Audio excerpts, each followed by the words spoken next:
Get into it, lovelies. Get into it. Hi, and welcome back to another installment of Storytime with Chris. As I always say, you don't have to watch these videos when they go live. You're more than welcome to watch them in your downtime, nap time, max relax and chillax time, in between time, mean time, scheme time, study time, break time, CP time, anytime that you want to hear a highly animated voice bringing wonderful stories of magic, fantasy, science fiction, adventure, and many, many more in between. Hi. It's Friday night. It is the eve before Street Fair. For those who are local here in Yellow Springs or Dayton and Beaver Creek and are aware, or Fairborn I should say as well, it's going to be a big deal. It's a huge festival. Come one, come all. Obviously, if you have dogs, they are not allowed. You will be turned away. One, it's going to be heavily crowded. It is going to get a bit hot. A lot of the restaurants, unless it's an active service dog, because of health code, we do not allow dogs in subspaces. Other restaurants are different within Yellow Springs, but I can only speak for where I work. And besides, it's not fair to those poor beasts to be traipsing around among crowds of people all day long when really they should be relaxing at ease in home, in air conditioning, or near a fan and just relaxing. Oh, excuse me, I had a sandwich earlier. But I got my iced chai with some almond milk and some cookie butter syrup. It's really good. I just need a little pick-me-up because I gotta go help out a friend after this. So for those who missed out on Wednesday, I will be performing The Wind in the Willows tomorrow after some much needed rest after story time. So I have not forgotten that. But thank you so much for your patience. With that being said, let's go ahead and get started. Oh gosh, my glasses are filthy. Hold on.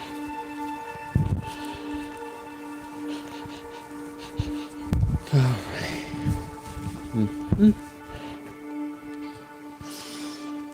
Okay, that's better.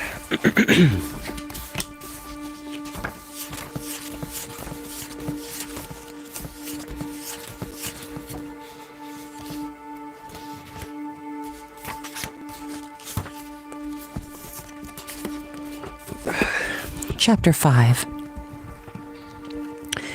When you have many questions on your mind and you suddenly have an opportunity to ask them, the questions tend to crowd together and trip over one another, much like passengers on a crowded train when it reaches a popular station. With Bruce and the Snow Scouts asleep, the two outer Baudelaires finally had an opportunity to talk with the mysterious scout in the sweater, but everything they wanted to ask seemed hopelessly entangled.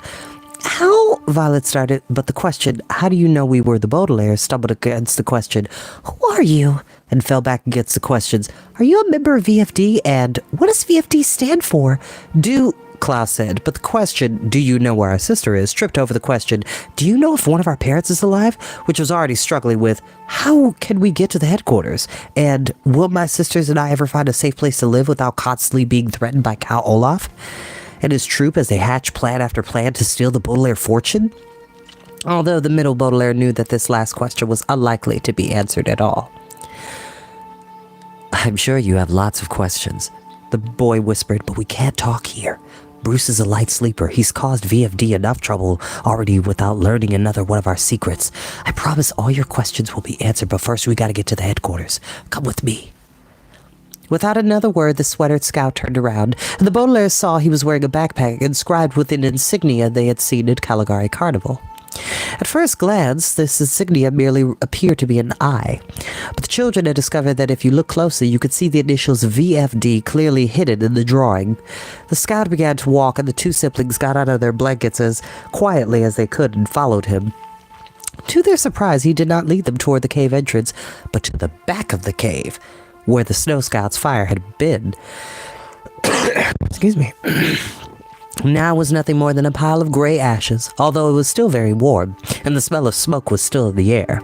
The sweatered scout reached into his pocket and brought out a flashlight.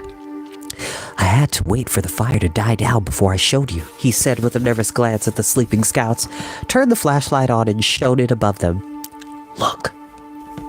Violet and Klaus looked and saw that there was a hole in the ceiling big enough for a person to crawl through.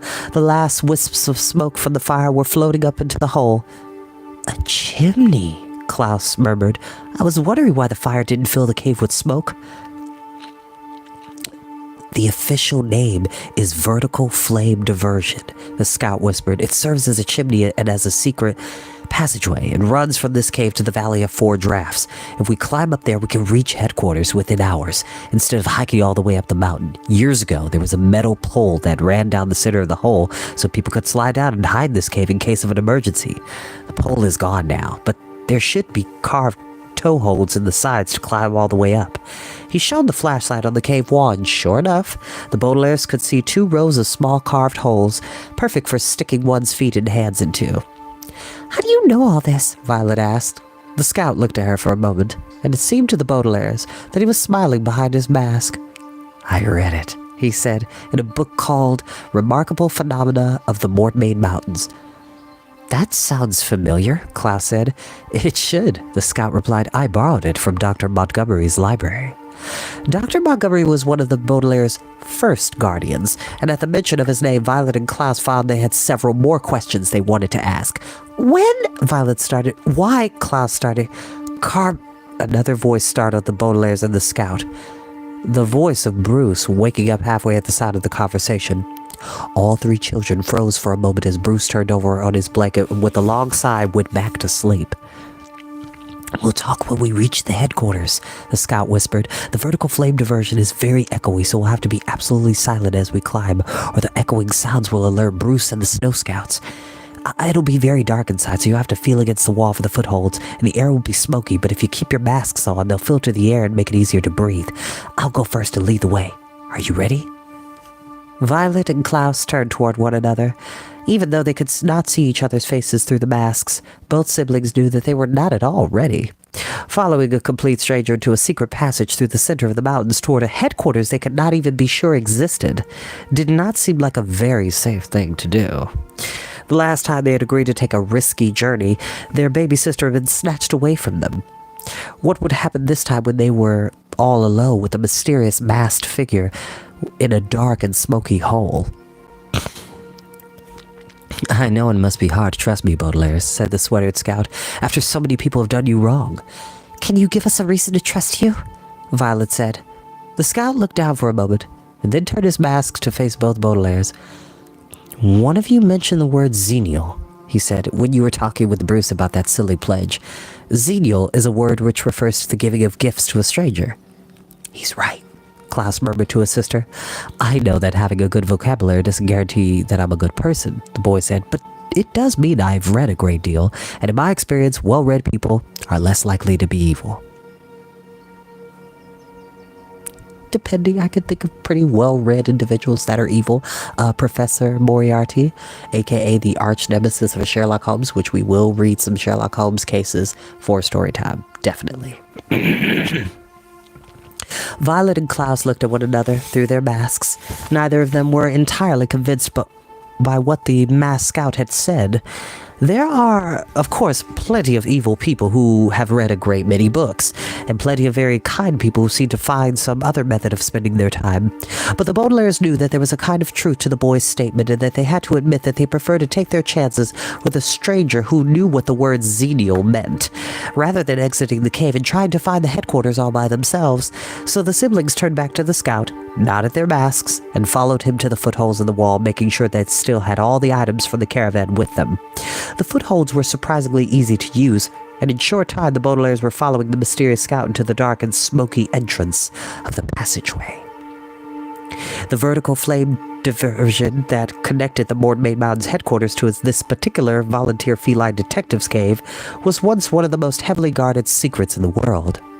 Anyone who wanted to use it had to correctly answer a series of questions concerning the force of gravity, the habits of carnivorous beasts, and the central themes of Russian novels. So very few people even knew the passageway's exact whereabouts. Until the two Baudelaires' journey The passageway had not been used for many years, ever since one of my comrades removed the pole in order to use it in the construction of a submarine. So it would be accurate to say that the vertical flame diversion was a road less traveled, even less traveled than the path through the more main mountains on which this book began. While the elder Baudelaires had a very good reason to be on the road less traveled, as they were in a great hurry to reach the headquarters and rescue their sister from the clutches of Count Olaf, there is no reason whatsoever why you should be on the road less traveled and choose to read the rest of this woeful chapter, which describes the dark and smoky journey. The ashen air from the Snow Scout's fire was difficult to breathe. Even through the masks, Violet and Klaus had to struggle not to cough, knowing that the coughing sound would echo down the passageway and wake up Bruce. But there is no reason for you to struggle through my dismal description of this problem. A number of spiders had noticed the footholds were not being used lately and had moved in and converted them into spider condominiums. But you are under no obligation to read what happens when spiders are suddenly woken up by the sudden appearance of a climbing foot in their new homes. And as the Baudelaires followed the scout farther and farther up, the strong, freezing winds from the top of the mountain would rush through the passageway, and all three youngsters would cling to the footholds for their very lives, hoping that the wind would not blow them back down to the cave floor. But although the Baudelaires found it necessary to keep climbing through the rest of the dark day so that they could reach the headquarters as quickly as possible, and I find it necessary to finish describing it so my account of the Baudelaires' case is as accurate as complete as possible. It is not necessary for you to finish reading the rest of this chapter, so you can be as miserable as possible. My description of the Baudelaires' journey up through the road less traveled begins on the next page. But I beg you not to travel along with them. Instead, you may take a page from Bruce's book and skip ahead to chapter 6 and find my report on Sonny Baudelaire's tribulations, a word which here means opportunities to eavesdrop while cooking for a theater troupe with Count Olaf, or you may skip ahead to chapter 7 when the elder Baudelaires arrived at the site of the VFD headquarters and unmasks the stranger who led them there. And you may take the road very frequently traveled and skip away from this book altogether and find something better to do with your time besides finishing this unhappy tale and becoming a weary, weeping, and well-read person.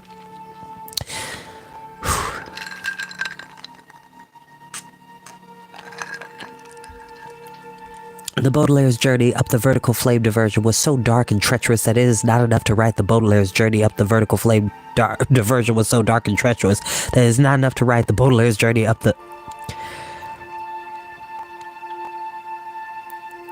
Baudelaire's... Okay, so this is part of the story. It repeats itself.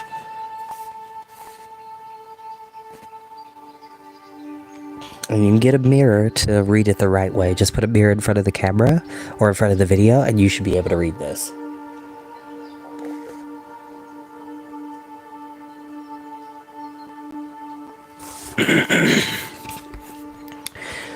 The Baudelaire's journey up the vertical flame diversion was so dark and treacherous that it is not enough to write, "My dear sister." I'm taking a great risk in hiding a letter to you inside one of my books, but I'm certain that even the most melancholy and well-read people in the world have found my account of the lives of the 3 Baudelaire children even more wretched than I had promised. And so this book will stay on the shelves of libraries, utterly ignored, waiting for you to open it and find this message. As an additional precaution, I placed a warning that the rest of this chapter contains a description of the Baudelaire's miserable journey up the vertical flame diversion. So anyone who has the courage to read such a description is probably brave enough to read my letter to you. I have at last learned the whereabouts of the evidence that will exonerate me, a phrase which here means prove to the authorities that it is Count Olaf and not me who has started so many fires. Your suggestion so many years ago at that picnic that a tea set would be a handy place to hide anything important and small in the event of a dark day has turned out to be correct. Incidentally, your other picnic suggestion that a simple combination of sliced mango, black beans, and chopped celery mixed with black pepper, lime juice, and olive oil would make a delicious chilled salad also turned out to be correct. I am on my way now to the Valley of Four Drafts in order to continue my research on the Baudelaire case. I hope also to retrieve the aforementioned evidence at last. It is too late to restore my happiness, of course, but at least I can clear my name. From the site of VFD headquarters, I will head straight for the Hotel Denouement. I should arrive by, well, it would be wise to type the date, but it should be easy for you to remember Beatrice's birthday. Meet me at the hotel. Try to get us a room without ugly curtains. With all due respect, Lemony Snicket. P.S. If you substitute the chopped celery with hearts of palm, it is equally delicious. And that is where we will end for today. the plot thickens. Yes, it does. But it does remind me of a coworker of mine who I remember I was managing one day and I was like, hey, you got a table of 4 outside and you also got a table of 2. Do you need me to run water? Because I already did it for you. And she went, oh, delicious. I'll be there in a moment. And I just smiled because I was like, I'm going to use that. I'm going to use that. I usually say wonderful, okay, or good, or that's fine. Or I'll say I'm on my way. Even in the midst of busyness, children, one should always try to do their best to be as considerate and polite as possible, not just to staff, not just to guests, but to staff as well. Your coworkers, your manager, your chefs, if you happen to be at a restaurant, your team lead, or whatever the case may be. Even when things are tough, do not allow yourself to make the poor choice of taking your frustration out on somebody who does not deserve it. Other than that, little gem of wisdom. I will bid you all good day. Bye-bye.